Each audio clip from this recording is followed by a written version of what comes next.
Doctor Strange is pretty cool, with all of his magic spells and flying capes. The Strange Doctor played a pretty big role in Avengers Endgame, and while his standalone movie wasn't as well received as some other MCU movies, it was still a good time.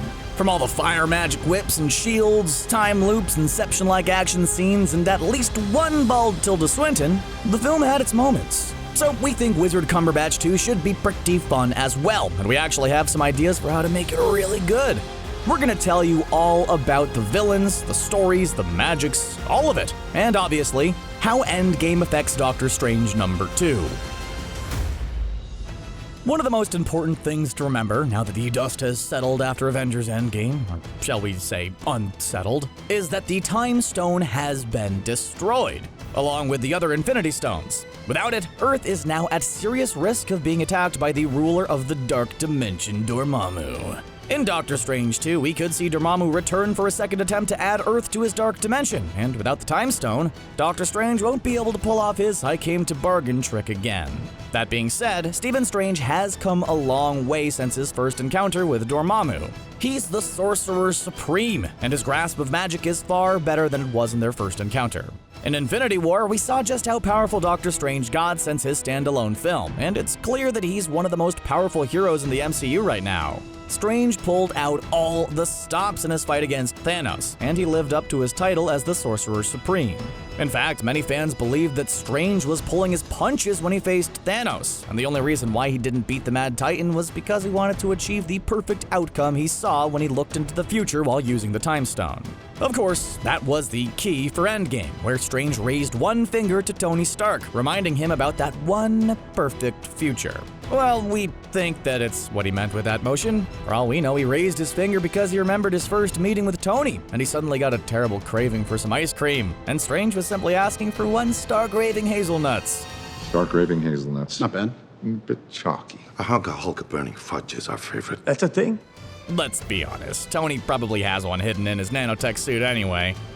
Strange has access to some seriously powerful magic spells, and if Dormammu shows up for a rematch in the sequel, he might get a serious interdimensional butt-kicking. That being said, Dormammu is no slouch himself, and he's actually one of the most powerful entities in the Marvel Universe. So the effects of Endgame will hit Doctor Strange hard. Without the Time Stone, our reality's in pretty serious danger.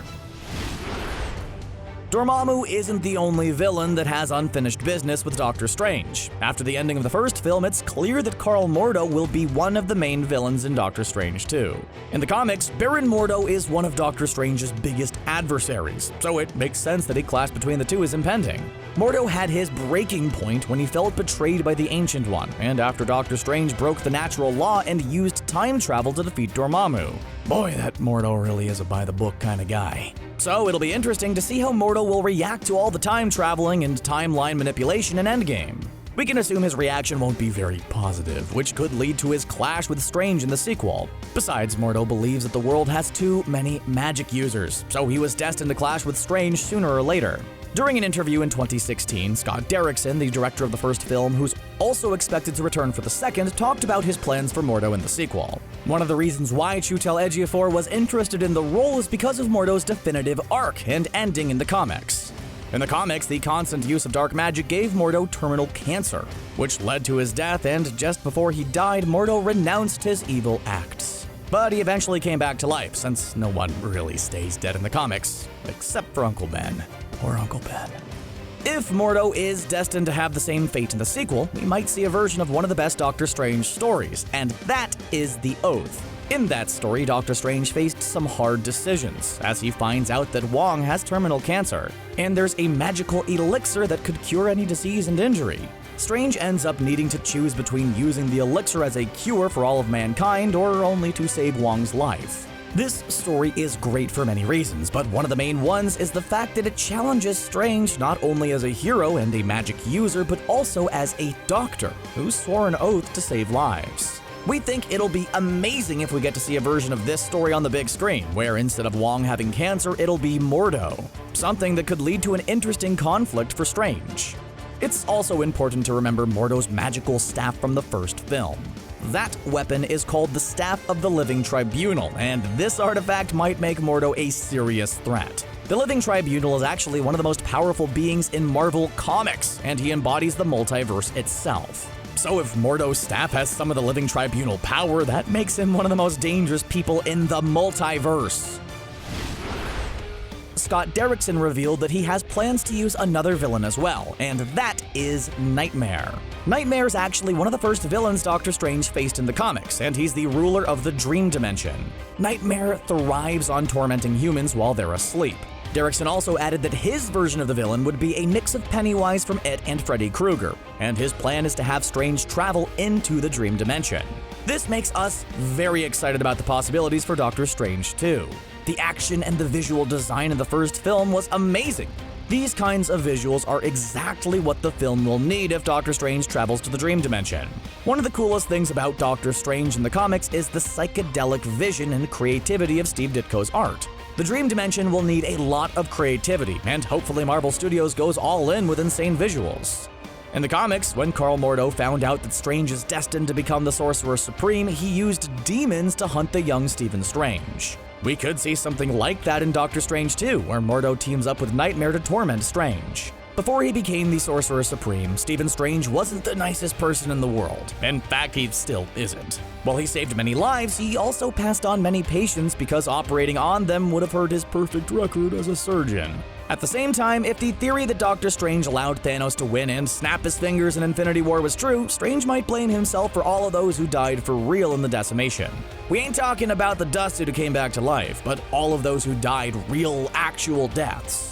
When you think about it, when 50% of all life gets dusted, many more people will die in the process. From massive car accidents to planes falling from the sky. All of those people are still dead. And all of that death could be the perfect thing for Nightmare to use to torment Strange. While Nightmare is no Dormammu, he's pretty powerful on his own, and let's be honest, Nightmares are pretty scary. The first film set up a romantic relationship between Strange and Christine Palmer, and while the two are a nice couple, we think that this romance felt a bit too generic and familiar. The thing is, in the comics, Doctor Strange's main partner and lover is actually the sorceress Clea. Clea is a very powerful magic user in her own right, and she and Strange are a fascinating couple. And if we were Marvel Studios, we would get Eva Green for the role. You have to admit, she will be the perfect Clea. Clea is a great character, and she's actually the Sorceress Supreme of the Dark Dimension.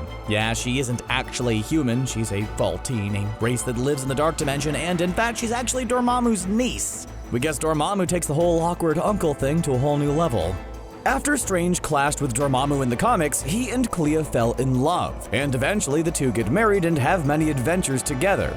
But they also get divorced at a later point. We think that seeing Clea in Doctor Strange 2 is a must. Not only is Clea a great character, but she's Strange's equal in many ways. Something we don't usually see with love interests in superhero movies. While Christine Palmer is cool, we think there's a lot more story to tell with Clea as Strange's main love. Let's be honest, Christine kinda disappeared in the first film after the Ancient One's death. But with Clea, that'll be totally different. Not only could she travel with Strange to other dimensions, she could fight by his side, which for us is far more interesting and compelling. Not only that, but since Clea is Dormammu's niece, there's a good chance we could explore more of the Dark Dimension and all the drama that goes on there. Since Dormammu is one of Doctor Strange's biggest enemies, it makes total sense that Clea will show up at some point, and we hope it'll happen in Doctor Strange 2. When you think about it, the first Doctor Strange movie barely scratched the surface when it comes to all the mythos and stories from the comics. We also hope the second film will explore more magical elements, spells, and artifacts while also introducing more magic users from the comics. We also hope to see Doctor Strange establishing a new team in the MCU. While we're sure Strange will join the Avengers, we want a team of heroes that protects the Earth from supernatural elements, and that team could be the Defenders. While the television side of Marvel on Netflix introduced the Defenders already, the original lineup of the team is very different in the comics. This team included Doctor Strange, Hulk, Namor, and the Silver Surfer. Their main purpose was to fight against mystical and supernatural threats. The team has a revolving door of heroes, and as we saw, the Netflix version of the team was very different. But we hope to see Doctor Strange assemble his own team of heroes to protect the Earth from mystic and supernatural threats. The team will probably have a different lineup from the comics, and its name will need to be changed because of Netflix's Defenders. But we think a version of the original Defenders will be awesome. This team could eventually set up characters like Ghost Rider, Blade, Moon Knight, Captain Britain, She-Hulk, and many more. Who knows, maybe this team could assemble at some point in the future and clash with Mephisto. All of this and more means that Doctor Strange 2 could and should be awesome. We're pretty excited for the movie. Hopefully Marvel Studios gives into the mystical part of the MCU, since there are so many great characters and stories to explore there. And Doctor Strange 2 could be the perfect place to set all of that up. What do you think about all this? What are your hopes and dreams for Doctor Strange 2? Let us know in the comments below, and if you liked this video, feel free to like and subscribe to CBR. Hey, thanks for watching.